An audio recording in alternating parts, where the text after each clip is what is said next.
फिर से एक बार स्वागत है मेरे चैनल पर। मैं हूं राज और आप देख रहे हैं हाईवे नाइट। तो दोस्तों, आज की जो कहानी है ये केशव जी का है। केशव जी अलीगढ़ ज़िले के रहने वाले हैं। तो चलते हैं उनकी कहानी में। हाँ, लेकिन दोस्तों, एक हमने नया चैनल स्टार्ट किया है नेचर प्रेमी के लिए, पेट प्रेमी के लिए, जो माइंड रिलैक्स चाहते हैं उनके लिए है ये। चैनल का नाम है 4K वर्ल्ड। लिंक मैं नीचे दे रखा हूँ। तो माइंड को रिलैक्सन चाहते हैं तो एक बार इस पर विजिट ज़रूर कीजिएगा। और चलते हैं केशव जी की कहानी में। दोस्तों, मेरा नाम केशव है और ये बात उन दिनों की है जब मैं 20 साल का था। अभी मेरा उम्र 50 साल है और ये मेरे गांव का एक घटना है। हमारे गांव में एक तालाब है गांव के बाहर, और वो हमारे खेत के बिल्कुल बराबर से है। हमारा सारा खेत वहीं पर है, तालाब के पास में ही। और उसमें पिताजी हमारा सब्ज़ी वगैरह ज़्यादा उगाते हैं कि सब्ज़ी की बिक्री से हमारे घर का खर्चा चलता था काफ़ी उन दिनों में। तो ज़्यादातर सब्ज़ी का ही उसमें उपजाया जाता था। और पिताजी हमारी एक वहीं पर एक खेत में झोपड़ी बना रखी थी, और जब ज़रूरत होती थी तो उसी में रुकते थे रखवाली करने के लिए। और एक बात की बात है कि कुछ लोगों को उस तालाब में कोई भूत प्रेत दिखा था रात के टाइम में, क्योंकि रास्ता था वो उधर से मेन रोड से आ रहा था रास्ता, और हमारे गांव के साइड में जाता है। अब ये बात सच था या झूठ था कुछ मालूम नहीं, लेकिन अफवाह तो बहुत ज़ोरों की फैल गई थी। गांव में हर घर इसका पता लग गया था कि तालाब में कोई भूत आ गया है। अब लोग बाग डर करके तालाब की तरफ रात के टाइम में जाते नहीं थे। और उस तालाब में हमारे गांव के जो पशु वगैरह थे उसको नहलाया जाता था, और उसी काम में आता था खास करके। तो कुछ दिनों तक तो उस तालाब की तरफ लोग जाते नहीं थे डर के मारे, जो अफवाह उड़ गई थी गांव में। फिर गांव वालों ने फैसला किया कि क्यों ना वहाँ पर एक मंदिर बनाया जाए माता रानी का। गांव वालों ने सबने चंदा इकट्ठा किया और मंदिर का काम शुरू हो गया था, और चलता रहा। काफ़ी लेट हो चुका था कुछ पैसे वैसे एक रीज़न से, लेकिन काम तो स्टार्ट हो ही गया था। बीच बीच में रुक गया था। तो उन दिनों हमारे खेत में सब्ज़ी काफ़ी निकल रही थी, और हमारे पिताजी खास करके खेत में ही रात के टाइम में रुकते थे। मैं भी स्कूल से आता था तो पिताजी की मदद करता था, खेत में जाता था और रखवाली भी करता था, सब्ज़ी तोड़ने में मदद करता था। लेकिन जब पिताजी खेत पे नहीं होते थे तो सब्ज़ी को नुकसान पहुंचता था, और लगता था कि कोई सब्ज़ी हमारा तोड़ करके ले गया है, ऐसा अंदाज़ा था। कि जो हम लोग सब्ज़ी छोड़ जाते थे कि अगले दिन तोड़ेंगे, वो सब्ज़ी गायब हो जाती थी। अब बाबूजी तो रात में भी रुकने लगे, दिन में भी थे। और एक दिन उनको रिश्तेदार के पास में जाना था कहीं पर। उन्होंने हमसे बोला कि बेटा तुम रुक जाओ ना रात को। मैं सही बताऊं, मैं भूत प्रेत से बिल्कुल डरता नहीं था। मैं अफवाह समझता था इस चीज़ को, और बचकानी सोच था। मैं कभी डरा नहीं इन चीज़ों से। हाँ जी, मैं रुक जाऊंगा। तो वो निश्चित होकर के रिश्तेदार के पास चले गए। हमारा फ्रेंड था एक नज़दीकी, जिसका नाम था रोहन। उस रात को हम उस खेत में चले गए। लालटेन था वहाँ पर, और हम बड़ा वाला टॉर्च भी ले गए थे, क्योंकि उसकी रोशनी बहुत दूर तक जाती थी और अच्छी रोशनी थी। और हम अपना स्कूल के किताब वगैरह भी ले गए थे कि लालटेन जला करके थोड़ा पढ़ाई भी कर लेंगे।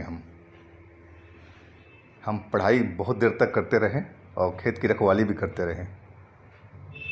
रात के करीब 11 बज चुका था और तभी हमें लगा कि हमारे खेत की तरफ से बीचों बीच कोई गुजर रहा है। चांदनी रात थी और उसके कपड़े कुछ ज़्यादा ही चमक रहे थे। मैंने समझा कि शायद यही सब्जी चोर है जो हमारे खेतों से सब्जी तोड़ करके ले जाता है। हमने कुछ नहीं आवाज़ किया। रोहन को मैंने बोला कि आज इस चोर को पकड़ना है हमें, और हम लोग छिप छिप के इसके साथ में चलेंगे, देखते हैं क्या करता है ये। और एक छोटा सा डंडा था हमारे उस झोपड़ी में, हमने उठा लिया उस डंडे को, और एक हाथ में टॉर्च था। रोहन हमारे पीछे पीछे चल रहा था। हम जब छिपते छिपाते उसके पास पहुंचने वाले थे, तब तक वो तालाब के पास में पहुंच करके और एक पेड़ के पास बैठ गया था ज़मीन पर, और तालाब के पानी की तरफ उसका चेहरा था। हम काफ़ी देर छिप करके बैठे रहे। उसकी एक्टिविटी हम नोट करना चाहते थे कि क्या चोर है या कोई और है, लेकिन काफ़ी देर तक वो तालाब पर चुपचाप बैठा रहा। और उसका कपड़ा वो चांदनी रात में कुछ अजीब सा चमक रहा था। खैर, हमने कपड़े पर ध्यान नहीं दिया, हमें तो चोर से मतलब था। जब वो कोई प्रतिक्रिया बिल्कुल नहीं कर रहा था, तो हमें बैठे बैठे काफ़ी देर हो चुकी थी छुप करके। मैंने रोहन से बोला कान में कि रोहन, बिल्कुल पास में चलते हैं और फिर देखते हैं कि ये कौन है। अगर हमारे गांव का होगा तो हम तो पहचानी जाएंगे कि इतनी रात को यहाँ पर क्या कर रहा है। शायद वो हम लोग को इंतज़ार कर रहा होगा कि हम सो जाएं तो सब्ज़ी तोड़ करके ले जाए। मेरा मानना था ये। और हम फिर उसके पास में करीब में हम लोग पहुँच गए। जब बिल्कुल पास में आ गए ना, करीब, हमने फिर आवाज़ लगाई उसको तेज, कौन है भाई, और इतनी रात में यहाँ पर क्या कर रहे हो। उसका चेहरा तालाब के साइड में था और हमने बड़ी वाली टॉर्च जला ली, उसके आगे कर रखा था। वो थोड़ी देर में मुड़ा और मुड़ते ही मैंने जो उसको चेहरा देखा तो मेरा दिमाग सन्न सा रह गया है कि उसके चेहरे पर हड्डी के अलावा मांस नाम का कोई चीज़ नहीं था। आँख काले काले से गड्ढे थे और जबड़ा उसका बाहर निकला हुआ एक एक भूत क्या, वो राक्षस की तरह लग रहा था। हम तो एकदम सन्न सा रह गए और ऐसे लगा कि हम फ्रीज हो गए हैं, इतना डर लगा था। और मेरे हाथ से टॉर्च नीचे गिर पड़ा था। रोहन तो चीख मार दिया था और फिर वो डर के मारे कांपने लगा था, हिलने लगा था, और उसने मेरी बाजू पकड़ रखा था, लेकिन उसकी भी आवाज़ नहीं निकल रही थी। एक बार चीखा तो ज़रूर था डर से, और फिर वो सिर्फ हिल रहा था, कांप रहा था, लेकिन आवाज़ नहीं निकल पा रही थी। अब मैं तो जैसे एकदम कोई फ्रीज हो जाता है, स्टैचू हो जाता है, उस तरह से मैं बन चुका था। वो काफ़ी देर तक हमें पीछे मुड़ करके घूरता रहा। उसकी आंखें काली काली देख करके तो कलेजा फट रहा था देख करके, लेकिन मैं तो एकदम फ्रीज हुआ पड़ा था। ऐसा लग रहा था कि हम अब मरने वाले हैं। हृदय की गति बहुत तेज हो गया था। अचानक वो खड़ा हुआ और हमारी तरफ उसने एक बार और देखा और सीधा वो पेड़ के पास तक गया, और वहाँ से फिर वो तालाब में उतर गया। आहिस्ता आहिस्ता करके पानी में डूबता हुआ चला गया वो। रोहन मेरे हाथ को हिला रहा था ज़ोर ज़ोर से, बोल नहीं पा रहा था। तब जाके मेरी चेतना लौटी और मैं सचेत हो गया। और मैंने रोहन को बोला, भाग यहाँ से, चल जल्दी। और हम ऐसे दौड़े, कभी अपनी ज़िंदगी में, लाइफ में इतना तेज़ नहीं दौड़ा होगा। टॉर्च भी वहीं पड़ा हुआ था, जलता हुआ टॉर्च था ना। हम अपने उस फूस में गए, जो झोपड़ी थी वहाँ पर भी नहीं गए किताब लेने के लिए। सीधा हम घर की तरफ दौड़ पड़े थे। एक दो बार हम रास्ते में गिरे भी थे, लेकिन हम घर तक पहुँच गए। रोहन हमारे साथ ही था।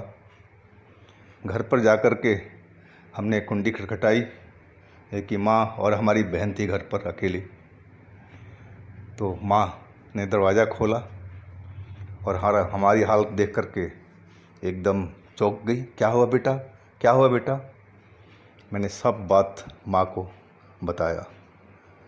माँ बहुत घबरा गई थी। हमें पानी वानी पिलाया, तब जाके थोड़ी सी राहत आई, लेकिन डर तो लग रहा था काफ़ी। फिर माँ हमारे सर पर हाथों फेरा और कुछ प्रार्थना किया भगवान से, माता रानी से ही प्रार्थना किया। तब जाके थोड़ा हमारा माइंड रिलैक्स हुआ। रोहन हमारे साथ ही था। हम एक ही कमरे में सोने का प्रयास कर रहे थे। बड़ी मुश्किल से नींद आई, और नींद भी आई तो सपने में वो भूत हमारा पीछा कर रहा था उसी खेत में। मैं भाग रहा था और वो हमारे पीछे पकड़ने के लिए दौड़ रहा था। अचानक नींद खुल जाती थी। वो उस रात में 2 बार मैं वही सपना देख चुका था। सुबह में नींद खुली, मैंने सारी सपने की बात माँ को बताई। माँ और भी डर गई। कह रहे तेरे पिताजी आने वाले ही हैं, इसके बाद हम देखते हैं क्या कर सकते हैं। कहीं ना कहीं तुझे तांत्रिक को दिखाना पड़ेगा। लेकिन माँ मेरे को कुछ नहीं हुआ है, मैं तो ठीक हूँ, नॉर्मल हूँ, बस वो सपने की बात थी। बोला नहीं, बात तो कुछ है। करीब 9 बजे के आसपास हमारे पिताजी आ गए। माँ ने सारी बात उनको बताई। वो भी सुन कर हैरान रह गए थे। बोले हम तो खेतों में इतने दिन तक रहे, हमें तो वो आदमी दिखाई नहीं पड़ा। चलो मान भी लिया दिखाई पड़ा, तुम उसके पीछे जाने की क्या ज़रूरत थी? मैंने बोला पिताजी शायद मैंने यही समझा था कि चोर है वो। तो पिताजी गुस्सा हो गए। चोर होता तो तुम्हारे खेत से तोड़ ही लेता ना, उसके पीछे बिल्कुल जाना नहीं चाहिए था, ये तुम्हारी सबसे बड़ी गलती थी। और मुझे बहुत डांट मिली। इसके बाद पिताजी का एक दोस्त आया, बुलाए थे उसको, और उसके साथ कहीं बाहर गांव में गए। दोपहर के बाद लौटे तो एक बाबा थे, तांत्रिक बाबा थे, उनके साथ में। तांत्रिक बाबा ने मेरे घर पर पूजा वूजा किया, मेरे को भी बिठाया। बोला ना इस पर कुछ नहीं है, बेकार आप लोग टेंशन कर रहे हो, सब कुछ ठीक है लड़का ये। और वो तालाब पर भी गए, हमारे खेत में भी गए। हर जगह उन्होंने जो जल वल था पूजा का सब कुछ छिड़काव किया। तालाब में भी डाला, खेत साइड में पेड़ पे भी डाले। गांव में तो पूरा तहलका सा मच गया था। अफवाह तो ऐसी पहुंच जाती थी सबके घर में, वो तो सच्ची बात थी हमारे साथ में, तो उसको फैलते देर नहीं लगी थी। गांव वाले भी सब इकट्ठा हो गए थे वहाँ तालाब पर। पूजा सब देख रहे थे कैसे क्या हो रहा है। इसके बाद पूजा संपन्न हो गया था, और वो तांत्रिक बाबा बोले कि अब डरने की कोई बात नहीं है, ये बाहर का कोई भटकती आत्मा था जो आपके गांव में आ गया था। अब यहाँ पर वो नहीं रहेगा, कहीं और निकल गया होगा वो। और वो लोग चले गए। तांत्रिक बाबा का विदाई हो चुका था। उन्होंने जो बताया था उपाय क्या क्या घर में करना है, शाम के टाइम में आरती वगैरह कुछ बताए थे, वो माँ ने पूरा कर लिया था। फिर भी लोगों के गांव में उस तालाब पर जाने की हिम्मत नहीं पड़ रही थी। काफ़ी दिन तक डरे रहे लोग हमारे गांव के। लेकिन पिताजी हमारे उस रात को भी खेत पर थे और हर रात खेत पर रहते थे। उनको डर नहीं लगता था और रखवाली करते थे वो। लेकिन गांव के लोग थोड़ा डर रहे थे तालाब पर जाने से। फिर वो मंदिर का काम जो अधूरा पड़ा था, अब उसमें तेज़ी आ गई। लोग बाग जल्दी से वो मंदिर को बनवाना चाहते थे और सबने सहयोग किया। माता रानी की मंदिर बन चुका था। विधिवत उनका पूजा करके उद्घाटन हुआ और तब से अब तक हमारे गांव में कोई ऐसी भूत की घटना नहीं हुई और तालाब बिल्कुल सही है, उसमें कोई भूत नहीं आया, ना कोई देखा है भूत। बहुत पुरानी बात हो चुकी है, लेकिन वो मैं भूल नहीं पाता। जितनी तेज़ मैं उस रात को दौड़ा था, उतनी तेज़ अपनी लाइफ में कभी नहीं दौड़ा होगा। तो दोस्तों, आज की एक कहानी यहीं हम समाप्त करते हैं और आशा करते हैं कहानी आपको पसंद आई होगी। अगर आपके पास भी ऐसी कोई कहानी है तो हमें इंस्टाग्राम पर या व्हाट्सएप नंबर पर शेयर कीजिएगा। हम आपकी कहानी ज़रूर बनाएंगे।